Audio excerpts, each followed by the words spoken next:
देखो जी, ਜਿਹੜਾ ਗਿਰੋਹ ਸੀਗਾ ਜਿਨ੍ਹਾਂ ਨੇ ਪੇਪਰ ਕਰਵਾਇਆ, ਜਦੋਂ ਉਹੀ ਫੜ ਲਿਆ ਉਹਨਾਂ ਨੇ ਦੱਸ ਹੀ ਦਿੱਤਾ ਕਿ ਆਪਾਂ ਕਿਹੜੇ ਬੱਚਿਆਂ ਨੂੰ ਪੇਪਰ ਕਰਾਇਆ।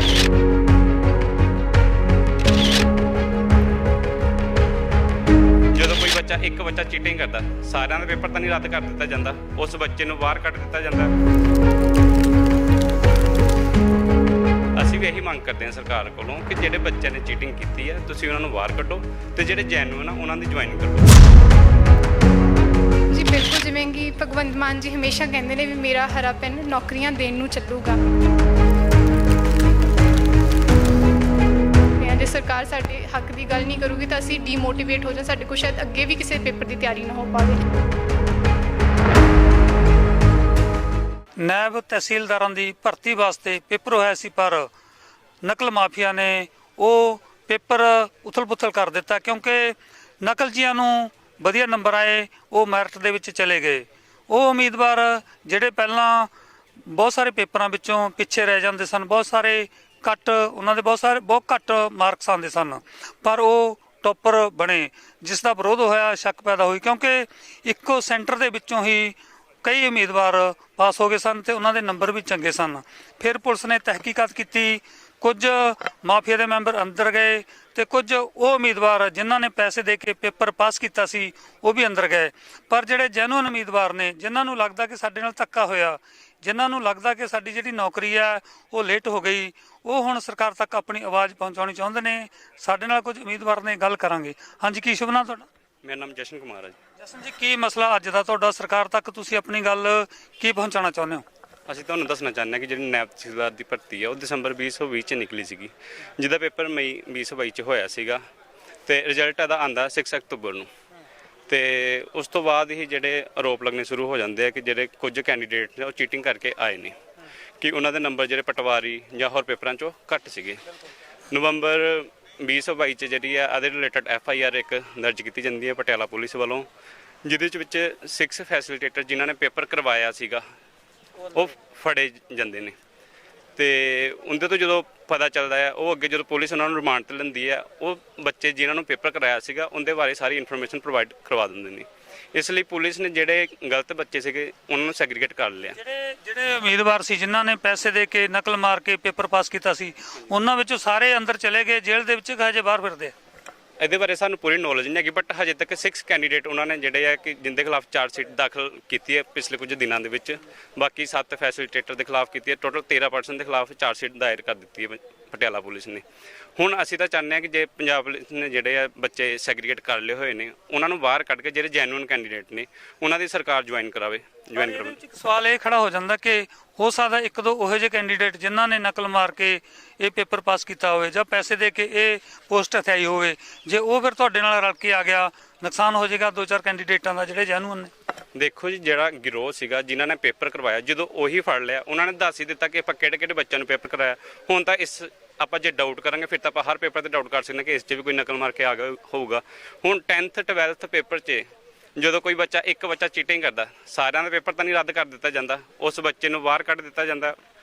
ਅਸੀਂ ਵੀ ਇਹੀ ਮੰਗ ਕਰਦੇ ਹਾਂ ਸਰਕਾਰ ਕੋਲੋਂ ਕਿ ਜਿਹੜੇ ਬੱਚਿਆਂ ਨੇ ਚੀਟਿੰਗ ਕੀਤੀ ਹੈ ਤੁਸੀਂ ਉਹਨਾਂ ਨੂੰ ਬਾਹਰ ਕੱਢੋ ਤੇ ਜਿਹੜੇ ਜੈਨੂਇਨ ਆ ਉਹਨਾਂ ਦੀ ਜੁਆਇਨਿੰਗ ਕਰਵਾਓ। ਸਰਕਾਰ ਹੁਣ ਕੀ ਕਹਿਣਾ ਚਾਹੁੰਦੀ ਹੈ? ਤੁਸੀਂ ਵੀ ਆਪਣਾ ਨਾਂ ਦੱਸੋ ਤੇ ਕੀ ਕਹਿ ਰਹੀ ਹੈ ਸਰਕਾਰ? ਤੁਸੀਂ ਕਿਉਂਕਿ ਹਾਇਰ ਅਥਾਰਟੀ ਨਾਲ ਗੱਲ ਕਰਦੇ ਹੋਵੋਗੇ। ਮੇਰਾ ਨਾਮ ਅਨਮੋਲ ਜਿੰਦਲ ਹੈ ਤੇ ਸਰਕਾਰ ਨਾਲ ਸਾਡੀ ਮੁਲਾਕਾਤ ਹੀ ਨਹੀਂ ਹੋ ਪਾ ਰਹੀ। ਅਸੀਂ ਬਹੁਤ ਵਾਰੀ ਕੋਸ਼ਿਸ਼ ਕਰੀ ਹੈ, OSTs ਨੂੰ ਮਿਲੇ ਆ, ਨਵਰਾਜ ਬਰਾੜ ਜੀ ਨੂੰ ਮਿਲੇ ਆ, ਪਰ ਸਾਡੀ ਕੋਈ ਸੁਣਵਾਈ ਨਹੀਂ ਹੈ। ਸਾਨੂੰ ਜਦੋਂ ਸਰਕਾਰ ਬਣੀ ਸੀ, ਸਰਕਾਰ ਵੱਲੋਂ ਕਿਹਾ ਜਾਂਦਾ ਸੀ ਕਿ ਆਮ ਆਦਮੀ ਦੀ ਸਰਕਾਰ ਹੈ, ਕੋਈ ਵੀ ਸਰਕਾਰ ਤੱਕ ਪਹੁੰਚ ਕਰ ਸਕਦਾ ਹੈ। ਤੁਹਾਨੂੰ ਦਿੱਕਤ ਕਿਉਂ ਆ ਰਹੀ ਹੈ? ਅਸੀਂ ਪਿਛਲੇ 2-3 ਮਹੀਨਿਆਂ ਤੋਂ ਕੋਸ਼ਿਸ਼ ਕਰ ਰਹੇ ਹਾਂ, ਪਰ ਸਾਨੂੰ ਕਿਸੇ ਵੀ ਤਰੀਕੇ ਨਾਲ ਅਸੀਂ CM ਸਰ ਨਾਲ ਮੀਟਿੰਗ ਕਰਨਾ ਚਾਹੁੰਦੇ ਹਾਂ, ਪਰ ਉਹਨਾਂ ਨਾਲ ਸਾਡੀ ਮੀਟਿੰਗ ਨਹੀਂ ਹੋ ਪਾਈ। ਤੇ ਹੁਣ ਕਦੋਂ ਸੰਭਾਵਨਾ ਦੁਬਾਰੇ ਸਰਕਾਰ ਜੇ ਪੇਪਰ ਕਰਾਏਗੀ, ਕੋਈ ਅੱਗੇ ਇਹਦਾ ਪ੍ਰੋਸੈਸ ਚੱਲਿਆ ਕਿ ਦੁਬਾਰੇ ਐਡਵਰਟਾਈਜ਼ਮੈਂਟ ਹੋਈ ਹੋਵੇ? ਨਹੀਂ, ਹਜੇ ਇਨਕੁਆਇਰੀ ਹੀ ਪੂਰੀ ਤਰ੍ਹਾਂ ਕੰਪਲੀਟ ਨਹੀਂ ਹੋਈ ਹੈ, ਪਰ ਸਾਨੂੰ ਕੁਝ ਖਬਰਾਂ ਮਿਲ ਰਹੀਆਂ ਨੇ ਕਿ ਸਰਕਾਰ ਇਨੀਸ਼ੀਏਟਿਵ ਲੈ ਰਹੀ ਹੈ ਵੀ ਰੱਦ ਕਰ ਦੇਵੇਗੀ ਸ਼ਾਇਦ, ਪਰ ਅਸੀਂ ਨਹੀਂ ਚਾਹੁੰਦੇ ਵੀ ਇਹ ਚੀਜ਼ ਹੋਵੇ। ਸਾਨੂੰ ਤਾਂ ਜਲਦ ਤੋਂ ਜਲਦ ਜੁਆਇਨਿੰਗ ਕਰਾ ਦਿੱਤੀ ਜਾਵੇ। ਕੀ ਨਾਂ ਤੁਹਾਡਾ? मेरा नाम जसप्रीत विर्क है। ਪਹਿਲਾਂ ਜਿਸ ਤਰ੍ਹਾਂ ਕਾਲਜ ਲੈਕਚਰਾਰਾਂ ਦੀ ਭਰਤੀ ਸੀ ਉਹ ਵੀ ਠੰਡੇ ਬਸਤੇ 'ਚ ਪੈ ਗਈ, ਉਹ ਕਿਉਂਕਿ ਉਹਦੇ ਵਿੱਚ ਵੀ ਗਲਤ ਮੈਰਿਟ ਬਣਾਈ ਗਈ ਸੀ, ਗਲਤ ਨਿਯੁਕਤੀਆਂ ਹੋਣ ਲੱਗੀਆਂ ਸੀਗੀਆਂ, ਮੁੜ ਕੇ ਉਹ ਲੰਮਾ ਚੱਲ ਪਿਆ ਕੰਮ। ਹੁਣ ਫਿਰ ਤੁਹਾਡੇ ਵਾਲਾ ਕੰਮ ਆ, ਜਦ ਕਿ ਸਰਕਾਰ ਦਾ ਮੁੱਖ ਉਦੇਸ਼ ਸੀ ਕਿ ਬੇਰੁਜ਼ਗਾਰੀ ਦੂਰ ਕਰਨੀ ਆ। ਬੇਰੁਜ਼ਗਾਰੀ ਦੂਰ ਵਾਲੇ ਪਾਸੇ ਸਰਕਾਰ ਜਾ ਨਹੀਂ ਰਹੀ, ਕੀ ਕਹਿਣਾ ਤੁਹਾਡਾ? ਜੀ ਬਿਲਕੁਲ, ਜਿਵੇਂ ਕਿ ਭਗਵੰਤ ਮਾਨ ਜੀ ਹਮੇਸ਼ਾ ਕਹਿੰਦੇ ਨੇ ਵੀ ਮੇਰਾ ਹਰਾ ਪੈਨ ਨੌਕਰੀਆਂ ਦੇਣ ਨੂੰ ਚੱਲੂਗਾ। ਅਸੀਂ ਵੀ ਬਹੁਤ ਉਮੀਦ ਕਰਦੇ ਹਾਂ ਸਰਕਾਰ ਨੂੰ, ਕਿਉਂਕਿ ਆ ਜਿਹੜੀ ਸਰਕਾਰ ਐਗਜ਼ਾਮ ਦੀ ਨੋਟੀਫਿਕੇਸ਼ਨ ਹੈ ਸਾਡੇ ਨਾਇਬ ਤਹਿਸੀਲਦਾਰ ਦੀ ਪਿਛਲੀ ਸਰਕਾਰ ਨੇ ਕੱਢੀ ਸੀ। 1.5 ਸਾਲ ਕਿਸੇ ਨੇ ਸਾਡਾ ਪੇਪਰ ਨਹੀਂ ਲਿਆ। ਸਰਕਾਰ ਨੇ ਫਸਟ ਪ੍ਰਾਇੋਰਟੀ ਤੇ ਆਉਂਦਿਆਂ ਸਾਡਾ ਪੇਪਰ ਲਿਆ। ਸਾਨੂੰ ਬਹੁਤ ਉਮੀਦ ਸੀ ਵੀ ਸਾਡੀ ਜੁਆਇਨਿੰਗ ਵੀ ਬੜੀ ਛੇਤੀ ਸਰਕਾਰ ਕਰਾਊਗੀ। ਤੁਹਾਨੂੰ ਲੱਗਦਾ ਕਿ ਕਿੰਨੇ ਕੁ ਉਮੀਦਵਾਰ ਨੇ, ਜਾਂ ਕਿ ਇਹ ਦੱਸੋ ਕਿ ਅਸਾਮੀਆਂ ਕਿੰਨੀਆਂ ਸੀ ਜਿਨ੍ਹਾਂ ਤੇ ਉਹਨਾਂ ਨੌਕਰੀਆਂ ਨੌਜਵਾਨਾਂ ਨੂੰ ਮਿਲ ਜਾਣੇ ਸੀ, ਹੁਣ ਉਹ ਨੌਕਰੀਆਂ ਤੋਂ ਵਾਂਝੇ ਕਿੰਨੇ ਕੁ ਹੋ ਗਏ ਨੇ? ਜੀ ਬਿਲਕੁਲ, ਇਹਦੇ ਵਿੱਚ ਜਿਹੜੇ ਨਾਇਬ ਤਹਿਸੀਲਦਾਰ ਦਾ ਪੇਪਰ ਹੋਇਆ ਸੀ 78 ਅਸਾਮੀਆਂ ਦੇ ਉੱਪਰ ਪੇਪਰ ਹੋਇਆ ਸੀ, ਤੇ ਜਿਹੜਾ ਕਿ ਜਿਸ ਦਿਨ 6 ਅਕਤੂਬਰ ਨੂੰ ਫਾਈਨਲ ਰਿਜ਼ਲਟ ਆਉਂਦਾ ਹੈ ਤਾਂ ਉਹਦੇ ਵਿੱਚ ਉਸ ਤੋਂ 2 ਕੁ ਦਿਨਾਂ ਬਾਅਦ ਇਹ ਚੀਜ਼ ਖਬਰ ਨਿਊਜ਼ 'ਚ ਆਉਂਦੀ ਹੈ ਵੀ ਕੁਝ ਸ਼ੱਕੀ ਕੈਂਡੀਡੇਟ ਸਾਹਮਣੇ ਆਏ ਨੇ ਜਿਹੜੇ ਕਿ ਇੱਕ ਏਰੀਆ ਨੂੰ ਬਿਲੋਂਗ ਕਰਦੇ ਨੇ ਤੇ ਉਹਨਾਂ ਨੇ ਚੀਟਿੰਗ ਕੀਤੀ ਹੈ। ਪਰ ਉਹਨਾਂ ਦੀ ਜਿਹੜੀ ਗਿਣਤੀ ਨਿਊਜ਼ਪੇਪਰ 'ਚ ਦਿਖਾਈ ਗਈ ਸੀ ਉਹ 8 ਤੋਂ 10 ਸੀ, ਜਦਕਿ 78 ਟੋਟਲ ਪੋਸਟਾਂ ਸੀ। ਅਸੀਂ 60 ਤੋਂ 70 ਕੈਂਡੀਡੇਟ ਉਹ ਆ ਜਿਨ੍ਹਾਂ ਨੇ ਆਪਦੀ ਇੰਨੇ ਸਾਲਾਂ ਦੀ ਮਿਹਨਤ ਕਰਕੇ ਪਹਿਲਾਂ ਅਸੀਂ 1.5 ਸਾਲ ਪੇਪਰ ਨੂੰ ਉਡੀਕਦੇ ਰਹੇ ਵੀ ਪੇਪਰ ਹੋਊਗਾ, ਫਿਰ ਅਸੀਂ ਪੂਰੀ ਆਪਦੀ ਦਿਨ ਰਾਤ ਇੱਕ ਕਰਕੇ ਆਪਦਾ ਪੇਪਰ ਕਲੀਅਰ ਕੀਤਾ। ਹੁਣ ਸਾਨੂੰ 4 ਮਹੀਨੇ ਹੋ ਗਏ ਨੇ, 6 ਅਕਤੂਬਰ ਦਾ ਰਿਜ਼ਲਟ ਆਇਆ, ਜਨਵਰੀ ਦਾ ਮਹੀਨਾ ਚੱਲ ਰਿਹਾ। ਅਸੀਂ 4 ਮਹੀਨਿਆਂ ਤੋਂ ਆਪਦੀ ਹਰ ਜਗ੍ਹਾ ਜਿਹੜੀ ਵੀ ਬਣਦਾ ਸਾਡਾ ਮੰਗ ਪੱਤਰ ਜਿੱਥੇ ਦੇਣਾ ਬਣਦਾ ਸੀ ਅਸੀਂ ਦਿੱਤਾ ਹੈ, ਹਰ ਅਧਿਕਾਰੀ ਨੂੰ ਦਿੱਤਾ ਹੈ। ਸੈਕਟਰੀਏਟ ਦੇ ਵਿੱਚ ਅਸੀਂ ਸੀਐਮ ਹਾਊਸ ਆਪਦਾ ਮੰਗ ਪੱਤਰ ਦੇ ਕੇ ਆਏ ਹਾਂ, ਪਰ ਸਾਡੀ ਅਜੇ ਤੱਕ ਕਿਤੇ ਸੁਣਵਾਈ ਨਹੀਂ ਹੋਈ ਹੈਗੀ। ਸਾਡਾ ਮੇਨ ਅਸੀਂ ਆਹੀ ਸਰਕਾਰ ਨੂੰ ਗੁਹਾਰ ਲਾਉਂਦੇ ਹਾਂ ਵੀ ਕੁਝ ਕੈਂਡੀਡੇਟਸ ਦੇ ਕਰਕੇ ਸਾਡੇ ਇੰਨੇ ਜਿਹੜੇ ਸੀ 60 ਤੋਂ 70 ਮੈਜੋਰਟੀ 'ਚ ਕੈਂਡੀਡੇਟ ਜਨੂਨ ਬੈਠੇ, ਸਾਡਾ ਹੱਕ ਨਾ ਖੋਇਆ ਜਾਵੇ। ਅਸੀਂ ਐਜ਼ ਫੀਮੇਲ ਕੈਂਡੀਡੇਟ ਬੜੇ ਹਰਡਲਸ ਦੇ ਥਰੂ ਇੰਨੇ ਸਾਲਾਂ ਦੀ ਮਿਹਨਤ ਦੇ ਥਰੂ ਇੱਥੇ ਪਹੁੰਚਦੇ ਹਾਂ। ਜੇ ਸਰਕਾਰ ਸਾਡੇ ਹੱਕ ਦੀ ਗੱਲ ਨਹੀਂ ਕਰੂਗੀ ਤਾਂ ਅਸੀਂ ਡੀਮੋਟੀਵੇਟ ਹੋ ਜਾਂ ਸਾਡੇ ਕੋਲ ਸ਼ਾਇਦ ਅੱਗੇ ਵੀ ਕਿਸੇ ਪੇਪਰ ਦੀ ਤਿਆਰੀ ਨਾ ਹੋ ਪਾਵੇ। ਜੇਕਰ ਸਰਕਾਰ ਤੁਹਾਡੀ ਗੱਲ ਨਹੀਂ ਮੰਨਦੀ ਤੁਸੀਂ ਕਾਨੂੰਨੀ ਰਸਤਾ ਵੀ ਇਖਤਿਆਰ ਕਰੋਗੇ ਫਿਰ?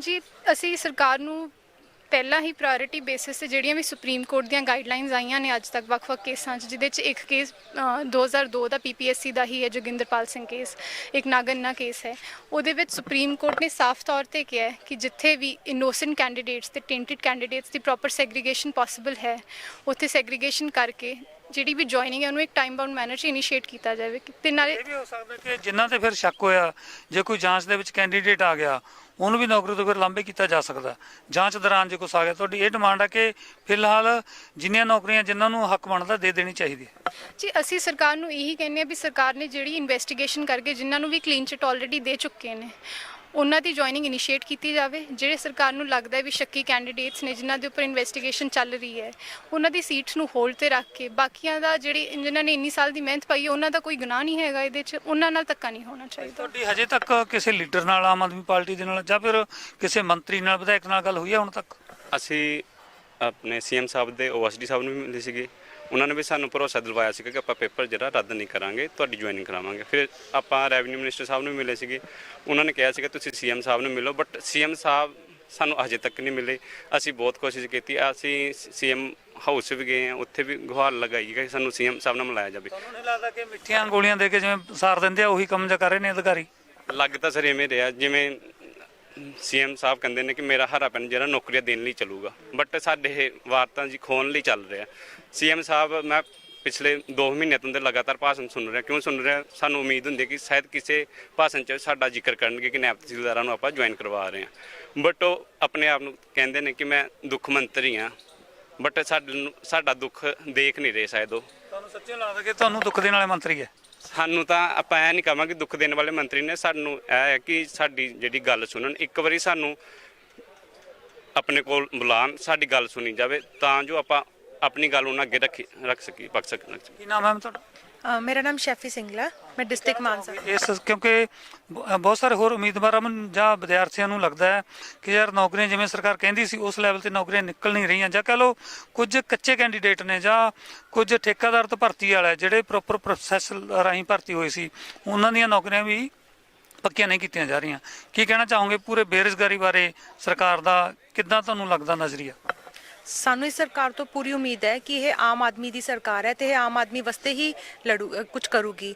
ਬਟ ਗੱਲ ਆਈ ਜਦੋਂ ਨਾਇਬ ਤਹਿਸੀਲਦਾਰ ਦੀ ਭਰਤੀ ਦੀ ਸਰਕਾਰ ਦਾ ਕਿਸੇ ਵੀ ਜਗ੍ਹਾ ਤੇ ਜ਼ਿਕਰ ਨਹੀਂ ਹੋਇਆ। ਅਸੀਂ ਇਹਨਾਂ ਦੇ ਬਹੁਤ ਸਾਰੇ ਇੰਟਰਵਿਊਜ਼ ਦੇਖੇ, ਅਸੀਂ ਇਹਨਾਂ ਦੀ ਬਹੁਤ ਸਾਰੀ ਸਪੀਚਸ ਦੇਖੀਆਂ ਤਾਂ ਕਿ ਸਾਨੂੰ ਇੱਥੇ ਐਟਲੀਸਟ ਇੰਨਾ ਕੁ ਜ਼ਿਕਰ ਤਾਂ ਲੱਗੇ ਕਿ ਨਾਇਬ ਤਹਿਸੀਲਦਾਰ ਦੀ ਭਰਤੀ ਹੋਈ ਸੀ ਜਾਂ ਉਸਦੀ ਪ੍ਰਕਿਰਿਆ ਕਿੱਥੇ ਤੱਕ ਪਹੁੰਚੀ ਹੈ ਜਾਂ ਉਹਨਾਂ ਦੀ ਜੁਆਇਨਿੰਗ ਕਰਵਾਈ ਹੈ, ਬਟ ਸਾਨੂੰ ਕਿਤੇ ਵੀ ਇਸ ਚੀਜ਼ ਦਾ ਜ਼ਿਕਰ ਨਹੀਂ ਮਿਲਿਆ। ਅਸੀਂ ਚਾਹੁੰਦੇ ਹਾਂ ਕਿ ਸਰਕਾਰ ਸਾਡੀ ਟਾਈਮ ਬਾਉਂਡ ਮੈਨਰ ਦੇ ਵਿੱਚ ਜੁਆਇਨਿੰਗ ਕਰਵਾਵੇ, ਆਪਣਾ ਹਰਾ ਪੈਨ ਸਾਡੀ ਨੌਕਰੀ ਖੋਣ ਲਈ ਨਾ ਚਲਾਵੇ, ਸਾਨੂੰ ਨੌਕਰੀ ਦੇਣ ਲਈ ਚਲਾਵੇ। ਠੀਕ ਹੈ। ਸੋ ਇਹ ਸੀ ਪਰੇਸ਼ਾਨ ਉਮੀਦਵਾਰ ਜਿਨ੍ਹਾਂ ਨੂੰ ਲੱਗਦਾ ਸੀ ਕਿ ਅਸੀਂ ਨਾਇਬ ਤਹਿਸੀਲਦਾਰ ਭਰਤੀ ਹੋ ਜਾਵਾਂਗੇ। ਪਰ ਕਿਉਂਕਿ ਸਕੈਂਡਲ ਹੋ ਗਿਆ ਭਰਤੀਆਂ ਦੇ ਵਿੱਚ, ਪਰ ਸਰਕਾਰ ਹੁਣ ਡਿਸੀਜਨ ਨਹੀਂ ਲੈ ਪਾ ਰਹੀ ਕਿ ਜਿਹੜੇ ਜਾਇਜ਼ ਉਮੀਦਵਾਰ ਨੇ ਉਹਨਾਂ ਨੂੰ ਨੌਕਰੀ ਦਿੱਤੀ ਜਾਵੇ।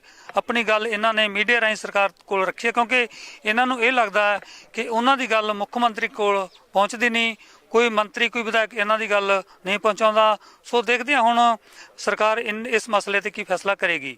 ਕੈਮਰਾਮੈਨ ਜਗਸੀਰ ਦੇ ਨਾਲ ਦਰਸ਼ਨ ਸਿੰਘ ਖੋਖਰ, ਚੰਡੀਗੜ੍ਹ। ਹੁਣ ਤੁਸੀਂ ਦੇਖ ਸਕਦੇ ਹੋ ਗਲੋਬਲ ਪੰਜਾਬ ਟੀਵੀ ਨੂੰ ਡਾਊਨਲੋਡ ਕਰੋ ਸਾਡੀ ਐਪ ਐਂਡਰੋਇਡ ਜਾਂ iOS ਤੇ ਫ੍ਰੀ ਵਿੱਚ, roku ਅਤੇ Amazon Fire TV ਤੇ ਜਾਂ Apple TV ਤੇ।